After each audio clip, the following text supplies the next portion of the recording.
Hello, everybody. Welcome back. Today is October 24th. It is a Tuesday. Today's bell ringer and the discussion is going to focus on kind of finishing up what we went over the past few days with how the war ends in Europe with American involvement and American interaction, and how does the fighting kind of finish over in Europe. Today, we'll look at the idea of the home front. That's what this bell ringer is about today. What does the word home front suggest about the lives Americans were forced to live during World War I? Kind of suggests that the American life at this point was all about the war, which means that maybe it wasn't as all great as it might have been because Americans are all worried about only one thing, that is winning the war. So when we say the word home front, we begin to suggest that the United States of America fought the war, although they didn't literally fight it on the grounds of the United States, but they did do the best that they could, and this picture shows it. Right here you see women here with military and artillery shells and having cleaned to be prepped for the rounds that went inside those shells. So, people doing their jobs on the home front to working in the factories to rationing. And there's a lot of different factors that play into how the home front helped Americans and also the Allies win the war. The supplies, the ammunition, the weapons, the clothing, anything that any soldier might have needed in World War I for the Allies was produced by America and was sent over to the war for the Allies to use in combat. And without those supplies, who knows how the war might have turned out. So we use the word to suggest the home front that Americans were forced to live a much more difficult life because of the war, but it was something that most Americans were okay with at this point because it helped them win a war, and it made a world, according to them, would have made a world much more free than what would have been if otherwise. All right. So moving on, we kind of went over this yesterday a little bit, but in some of the classes, we actually looked at some of these questions down here at the bottom. Again, if you haven't done these questions yet, kind of go through, read pages through 430, 431.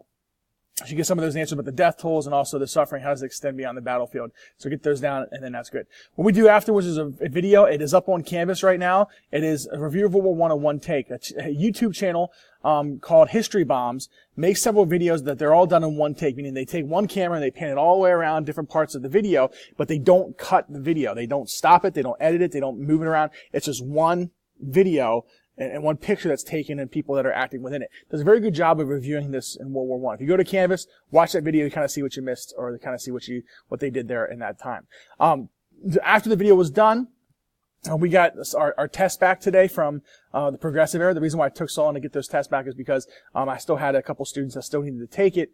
Once I got those back and graded, then I was able to hand them all out. That's why it kind of took a while. So with the tests, we kind of went over my expectations. Come see me when you first get to class. That way I can give you some heads up as to what you could have done better, how you could have made your essays or even your test grade a little bit higher at that moment. So that's what we kind of went over a little bit. Then we went over the home front of this war. The first thing that Americans had to do was finance this war. The government financed it. However, the Americans financed it as well by buying and selling Liberty bonds.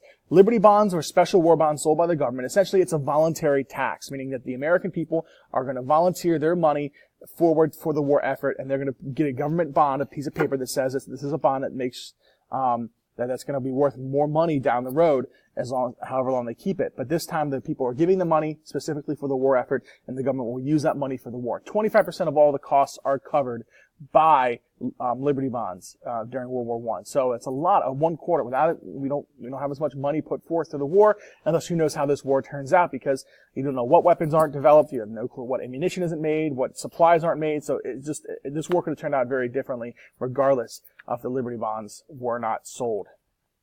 These are sold or advertised in several ways. The biggest organization that helped in selling them were the Boy Scouts and the Girl Scouts. Sort of how they do the popcorn and the cookies respectively today. They went around and they sold Liberty bonds. So it's something that's very, very useful for the Boy Scouts and Girl Scouts back then, and they were able to get those Liberty bonds, and it worked out really well for the Americans to have people come to the doors and see if they wanted to buy Liberty bonds at that moment. There was a lot of commercial art that came forward that almost guilted people into buying Liberty bonds or doing your bit to save food, whatever it might have been. Commercial art did a lot. We actually did it earlier in class a week ago about going around the room checking out what art existed about selling Liberty bonds and how much fear tactics were used in this idea.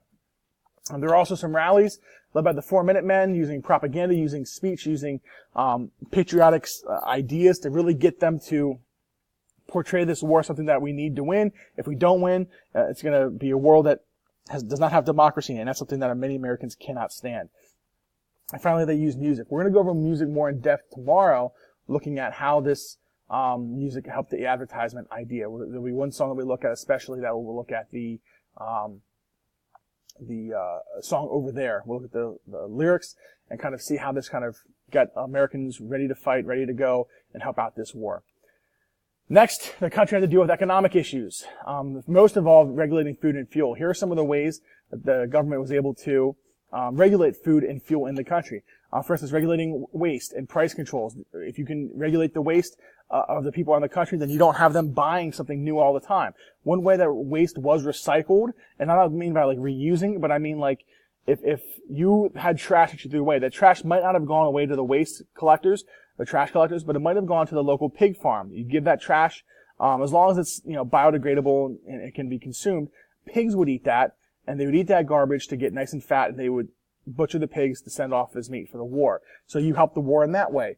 Price controls were also set by the government essentially to keep and make sure that the prices were not going to get out of hand, so that the economy could be regulated any time and could be controlled. If you let the businesses choose that, the control by the government does not really happen, and they need to control the economy when it comes to this war, because the government at any time might need to get one resource out to the war effort, and they need to be able to control that economy to make sure it can happen. Like maybe if you control prices by making something more expensive, so consumers won't want to buy it. That way there's more of it and it can go off to the troops. Next is rationing. People got little tickets and coupons every month that gave them so much opportunity to get bread, food. Maybe one ticket was like an ounce of bread, or one ticket for sugar might have been like half a cup. But you use as many tickets as you were given, and once you ran out, you were done for the month. So people really had to ration off their food, especially the food items that were desirable for the military use as well.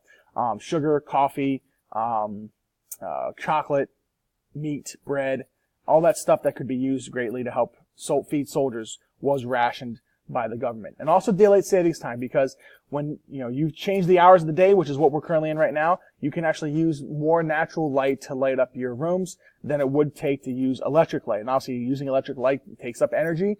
That energy has to come from somewhere. Back in World War I, they used coal. They burned coal to generate steam engines or steam to create turbines, which would then set off and create the electricity.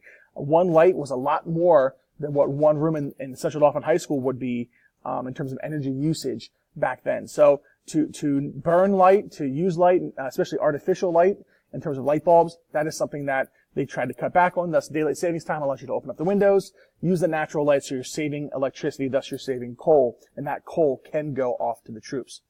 Something else that was done is that many countries enforced the loyalty of the American people. First off, the federal control of news information. This information that's controlled at this point was vast in terms of making sure that there's a fear of foreigners to come into this country, because spies and secret agents were something that were just constantly a part of war.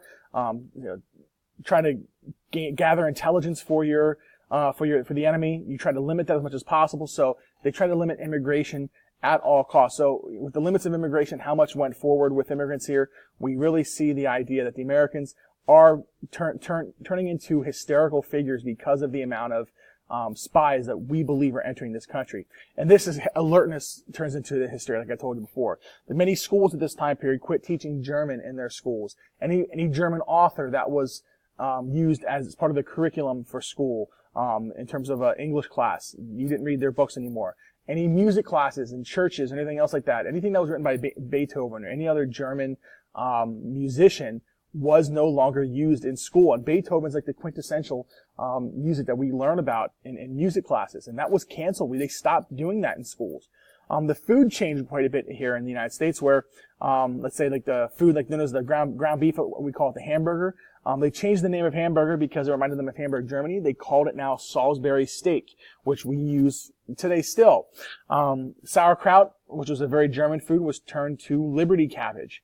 And then also with dogs, the German Shepherd that you see here down at the bottom, they no longer called it the German Shepherd. The Kennel Club of the United States of America actually changed the German Shepherd's official name for this time in the war to the police dog. So that's the official title of this dog was the police dog for some time in our country throughout this First World War. Many Germans were also lynched as well. And we're going to look at some of this alertness tomorrow when you come back to class, and we're going to read a primary source, and we're going to look at other forms of intimidation that were set forth towards the German immigrants. All right, so come back tomorrow, and we'll get the rest of this enforcing loyalty and especially those that believe that civil liberties will be affected. All right, everyone have a great day. See ya.